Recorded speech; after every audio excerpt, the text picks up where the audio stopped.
चलो गाइस, आगे बढ़ाते हैं कहानी। Hello hello hello. हम फैक्टर्स टू बी कंसिडर्ड बोल रहे थे। Hello hello hello. जब एनालिटिकल प्रोसीजर यूज करेंगे, जब क्या यूज करेंगे बेटा? एनालिटिकल प्रोसीजर यूज करेंगे। क्या यूज करेंगे? Analytical procedure. ठीक है। तो किन किन बातों को ध्यान रखेंगे? तो किन किन बातों को ध्यान रखेंगे? Hello hello hello hello. Good afternoon बेटा। है ना?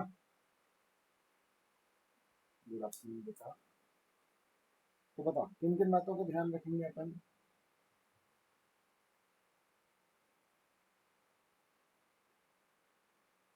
Hello hello hello hello. Availability of data, कि डेटा रिलायबल अवेलेबल हो। कौन सा वाला डेटा? जिससे कंपेयर कर दो। एक तरीके से है ना, अपन इसको कंपैरिजन सोच करके देखेंगे ना, तो समझ में आ जाएगा। Hello hello hello. है ना? ठीक है, कि रिलायबल डेटा होना चाहिए जिससे कंपेयर करो। Hello guys. Hello guys.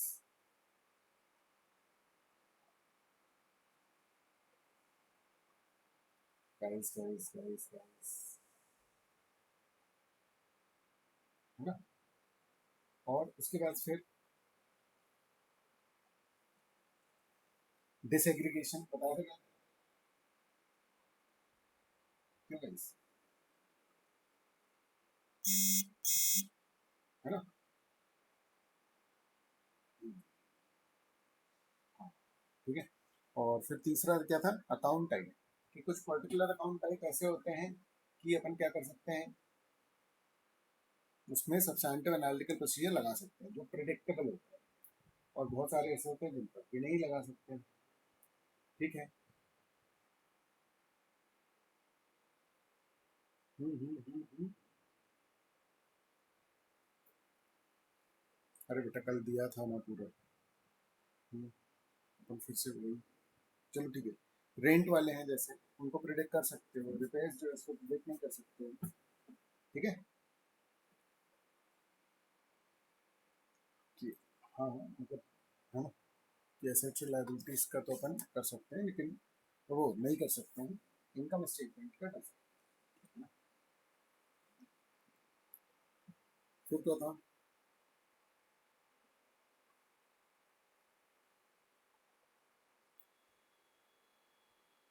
हाँ हाँ, ऑब्वियस सी बात है ना। मतलब तुम जिस भी अकाउंट टाइप को देख रहे हो, तुम ये देखते हो। मेरी बात सुनो। तुम सिर्फ क्या देख रहे हो?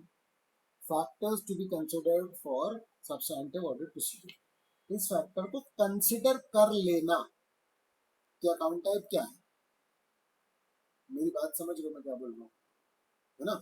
कि हाँ, इससे फर्क पड़ेगा। अब कितना कैसा क्या फर्क पड़ेगा, वो तो तुम जितने अकाउंट खोलते जाओगे उतना फर्क पड़ता जाएगा। क्लियर है?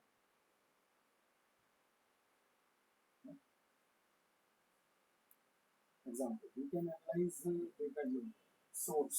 Okay, source. मतलब देखो, some classes of transaction tend to be more predictable because they consist of numerous similar transactions. For example, through routine processes. Whereas the transactions recorded by non-routine and estimation, uh, है ना, scores are often, अब ये Scott देखना पड़ेगा क्या है। अच्छा, ये देखना देखना चाहिए। गजबी कर दी है। किसी भी चीज का शब्द हम बना लेते हैं। वो नहीं। चलो ठीक है। देखो जरा, कुछ क्लास ऑफ ट्रांजेक्शन प्रिडिक्टेबल होते हैं because they consist of numerous similar transactions, whereas the transaction reported by non-routine and estimation, uh, some class of transactions are often subject to management judgment, है ना, therefore more difficult to predict. अब देखो, जैसे asset की life है। Hello hello hello. इसमें क्या चलेगा? जजमेंट।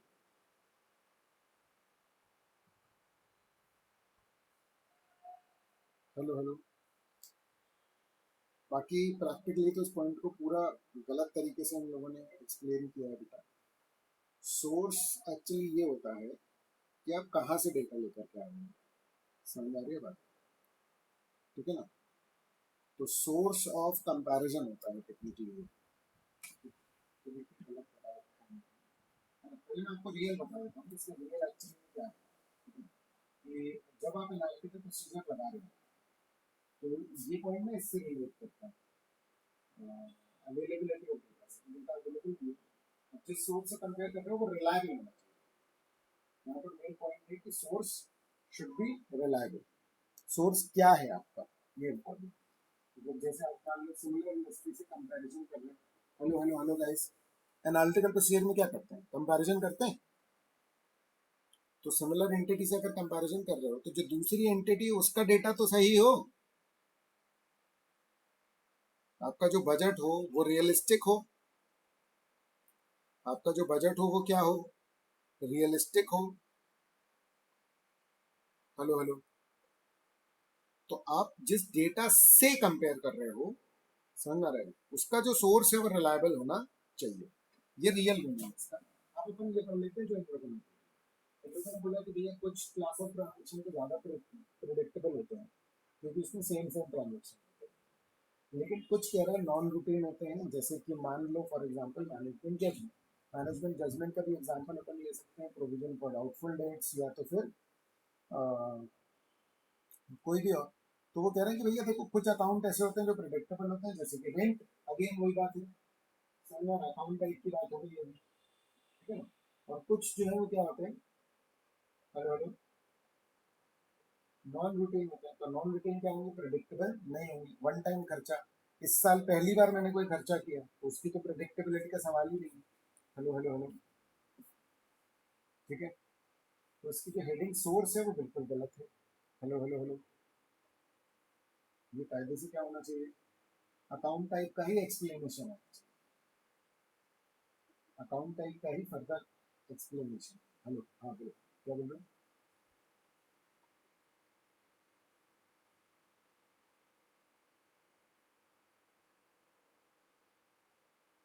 हाँ, जो जनरल मतलब बताया था वो सोर्स का ही बताया था कि जिस सोर्स से आप डेटा ले रहे हो। एनालिटिकल प्रोसीजर में आप क्या करते हो बताओ?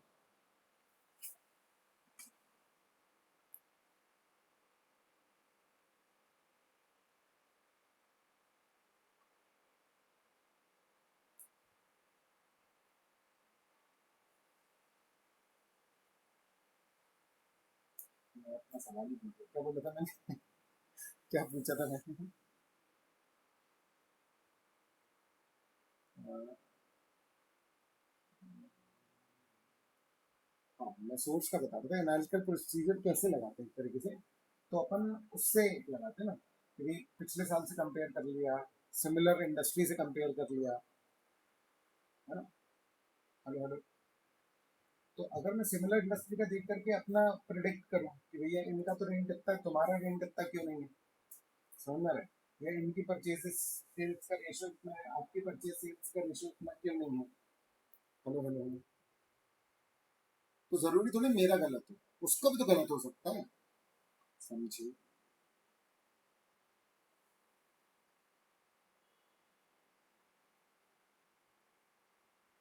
हाँ, मतलब आपका सोर्स जो है वो रिलायबल होना चाहिए, रिलेटेबल भी हो सकती है, ठीक। बट हाँ, क्या चीज?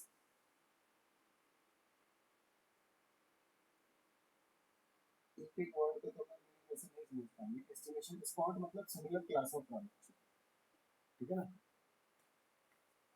ठीक है। वो उसी ने बताया, नहीं तो मुझे तो पता भी नहीं था, नित्या ने बताया। अच्छा, ये चैप्टर एंड में दिया है क्या ये ग्लॉसरी में?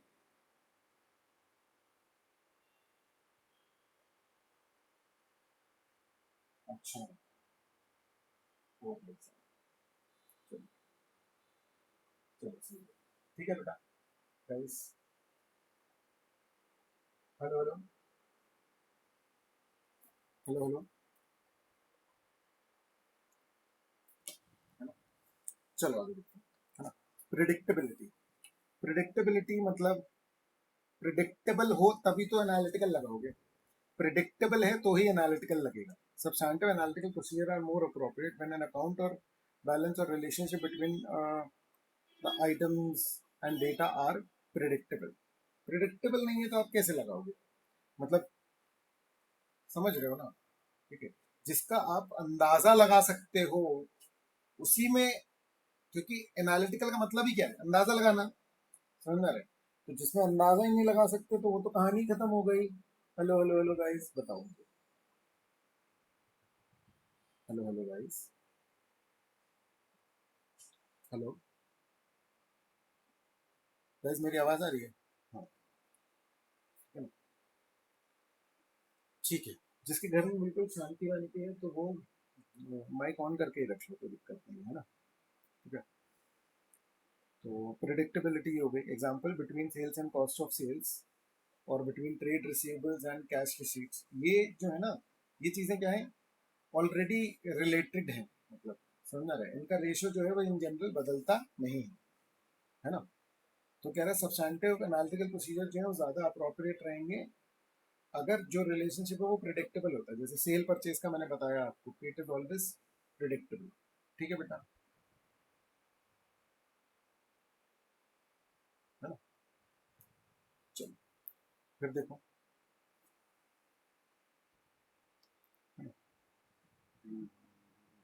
Nature of assertion. Example, between cell cost हो गया. A predictable relationship is one that may reasonably accepted usage continue over time. मतलब फ्यूचर में भी चलेगा ऐसा, इसका ऐसे ऐसा हमारी आशा है. ठीक है. अब nature of assertion. Substantive analytical procedure may be more effective in providing evidence for some assertions, example completeness or valuation, than for others. ठीक है ना. यानी कुछ के लिए तो हमको बहुत गजब का एविडेंस मिल जाएगा. जैसे रेंट में अगर तुम लगाओ, समझ में आ रही है बात. रेंट में एनालिटिकल कैसे लगेगा, तो भाई एक महीने का 2,000 तो ईयरली कितना होना चाहिए, 24,000. बहुत क्लियर है. तो अगर आपका लेजर 24,000 नहीं तो ये बहुत, अगर लेजर आपको 24,000 दिखाएगा तो ये बहुत पक्का एविडेंस है, मतलब काफी एकदम दम से यकीन आ जाएगा आपको, है ना. लेकिन वहीं अगर मान लो कि आप किसी ऐसी चीज पर क्या करो, अगर आप किसी ऐसी चीज पर सब्सटैंटिव एनालिटिकल लगाओ जो प्रिडिक्टेबल तो है लेकिन एग्जैक्ट नहीं है, तो वहां आपको एविडेंस तो मिलेगा लेकिन उतना खास जरूरी नहीं है कि मिले.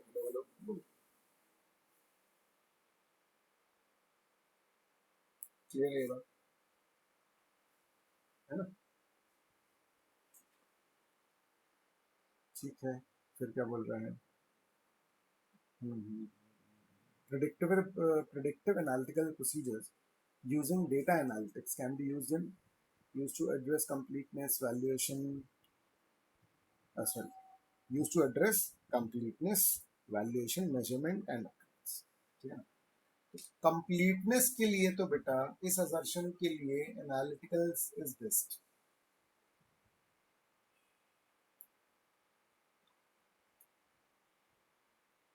समझ में आ रहा है. कंप्लीटनेस चेक करने के लिए एनालिटिकल प्रोसीजर सबसे अच्छा तरीका है.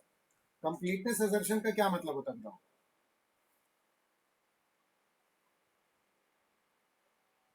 है ना. All the transactions which should have been recorded, whether they all have been recorded or not, है ना. तो जब आप प्रेडिक्ट करते हो कि भाई आपके लेजर का अमाउंट इतना होना चाहिए और आप पाते हो कि वो अमाउंट कम है, hello hello hello,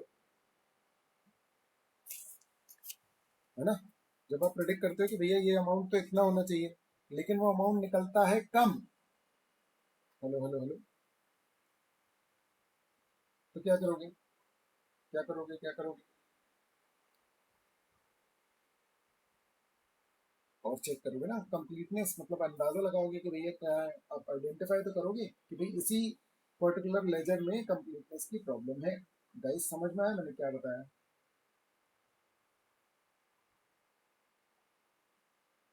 hello guys.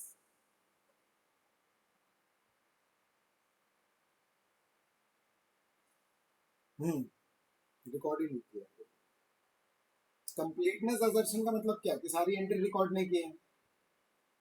जब आप एनालिटिकल लगाओगे तो आपको लेजर के अमाउंट का एक अंदाजा लगता है कि भैया ये लेजर का अमाउंट तो इतना होना चाहिए। जब आपने एक्चुअल वो देखा, है ना, जब आपने क्या देखा, एक्चुअल वो देखा ना कि ये कितना अमाउंट है, एक्चुअल फाइनेंशियल देखा, एक तो आपने अंदाजा लगाया कि लेजर का अमाउंट कितना होना चाहिए पिछले साल से देख के या सिमिलर इंडस्ट्री से देख करके या बजट से देख करके। चलो एग्जांपल लेता हूँ, सुनो, ठीक है। मान लो कि मैं चेक कर रहा हूँ रेंट, या चलो रेंट बहुत हो गया, अपन दूसरा कुछ लेते हैं। फॉर एग्जांपल मैं एडवर्टाइजमेंट चेक कर रहा हूँ। क्लियर है गाइस? मैं एक एंटिटी का क्या चेक कर रहा हूँ? एडवर्टाइजमेंट। क्लियर है? ठीक है। अच्छा, मुझे पहले तो ये बताओ कि एडवर्टाइजमेंट प्रेडिक्टेबल हो सकता है क्या या नहीं? हो सकता है ना? नहीं नहीं नहीं, टर्नओवर पर डिपेंडेंट नहीं हो सकता, टर्नओवर पर डिपेंडेंट नहीं हो सकता। नहीं, सुनो सुनो सुनो, मेरी बात सुनो। प्रिडिक्ट तो हो सकता है किसी चीज पर, लेकिन टर्नओवर के बेस पे नहीं हो सकता। समझ में आ रही है बात? ठीक है ना? अगर टर्नओवर ज्यादा है तो एडवर्टाइजमेंट का खर्चा थोड़ा ज्यादा होगा, ये बात आप लगा सकते हो, लेकिन आप ये नहीं बता सकते कि कितना होगा पिछले साल का रेशियो देख करके। ऐसा नहीं हो सकता। समझ में आ रहा है? अब देखो मेरी बात सुनना, ठीक है, कि एडवर्टाइजमेंट कई तरीके से करते हैं। रिटेनरशिप में भी करते हैं हम, कि हमने कोई एजेंसी हायर करी, हमने कहा हाँ भैया हम तुमको 50,000 रुपये महीना देंगे, तुम सारा हमारा एडवर्टाइजमेंट संभाल लो। हेलो हेलो हेलो, हो गया ना प्रेडिक्टेबल? तो मैं 50,000 रुपये महीना एक फिक्स देता हूँ एडवर्टाइजमेंट के लिए, प्लस कुछ एक्स्ट्रा मैं भी करवा लेता हूँ, मतलब रैंडम कभी कभी, और उसका प्रोपोर्शन हार्डली 10% होता है। मैं कॉम्प्लेक्स एग्जाम्पल बना रहा हूँ, गाइस साथ में रहना। बताओ समझ में आया क्या? है ना? तो मेरा लेजर का टोटल आता है लगभग 7.5 लाख के आसपास। 7.5 लाख कैसे मैंने किया कि 50,000 रुपये महीना देता हूँ तो 6 लाख हो गया, और लगभग 1 से 1.5 लाख का मेरा एक्स्ट्रा खर्चा होता है। मैंने प्रीवियस ईयर्स में देखा तो वो 90,000 से लेकर के 1.5 लाख तक वो हो रहा था, वेरी हो रहा था। लगा लिया एनालिटिकल, पिछले साल का खर्चा था ये, इस साल का लगाओगे तो कैसे एनालिटिकल लगाओगे? तो मैं अंदाजा है ना कि इस बार का एडवर्टाइजमेंट कितना होना चाहिए। हेलो हेलो, है ना? तो एनालिटिकल कैसे लगाओगे भाई? मान लो कि तुम्हारा 5.5 लाख दिख रहा है, तुमने एंटिटी में देखा तो कितना दिख रहा था? 5.5 लाख। हेलो हेलो, है ना? जैसे ही 5.5 लाख रुपए दिखा तो तुम्हारा दिमाग ठनक गया। क्यों?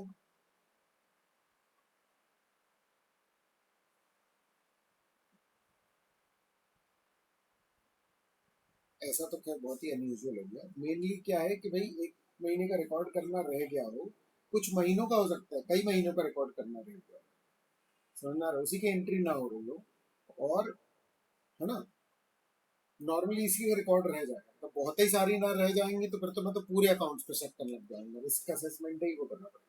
हो सकता है कि उसके 2-3 बिल एंटर ना हुए उस पर्टिकुलर, मतलब प्रैक्टिकल बात है अपन करें तो। हेलो हेलो हेलो गाइस, तो ये तुमने क्या किया? तुमने लगभग 7 लाख का एक एक्सपेक्टेड अमाउंट लिया, और फिर जब उसको एक्चुअल से कंपेयर किया तो एक्चुअल था 5.5 लाख। तो एनालिटिकल की मदद से तुमने ये बोला कि अरे भैया ऐसा तो पॉसिबल ही नहीं है, क्योंकि 50,000 रुपये पर मंथली 6 लाख तो ये होना ही होना चाहिए था। हेलो हेलो हेलो, बोलो गाइस, गाइस गाइस गाइस, ठीक है।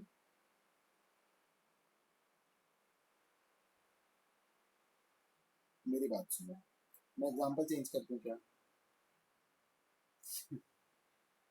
अरे तो मैं, मुझे मुझे प्रेडिक्टेबल बनाने के लिए करना तो पड़ेगा ना कुछ। नहीं आया समझ में? मैं कैसे समझाऊं, कंप्लीटनेस कैसे समझाऊं? समझ गया ना? है ना? तो कंप्लीटनेस असर्शन के लिए मैंने क्या लगाया, मैं तुमको पॉइंट ये बोल रहा हूँ कि कंप्लीटनेस असर्शन के लिए एनालिटिकल प्रोसीजर सबसे अच्छा है। ठीक है ना? कोई भी प्रोसीजर, कोई भी वो यूनिवर्सल नहीं है कि जो हर जगह लग जाए। समझ आ रहा है? मतलब अगर मैं किसी चीज का एग्जांपल दे रहा हूँ तो वो 4 जगह लग जाएगा, लेकिन ये बात इतनी वैलिड है कि हाँ 6 जगह नहीं भी लगेगा, कोई दिक्कत की बात नहीं। लेकिन हमारे दूसरे प्रोसीजर तो लग ही जाएंगे ना उसमें। एनालिटिकल नहीं लग रहा तो टीओडी तो करना ही है मुझे। एनालिटिकल लग जा रहा है तो अच्छा है, क्योंकि लमसम लेवल पर को एक अच्छा खासा एविडेंस सा मिल जाता है। बोलो भाई।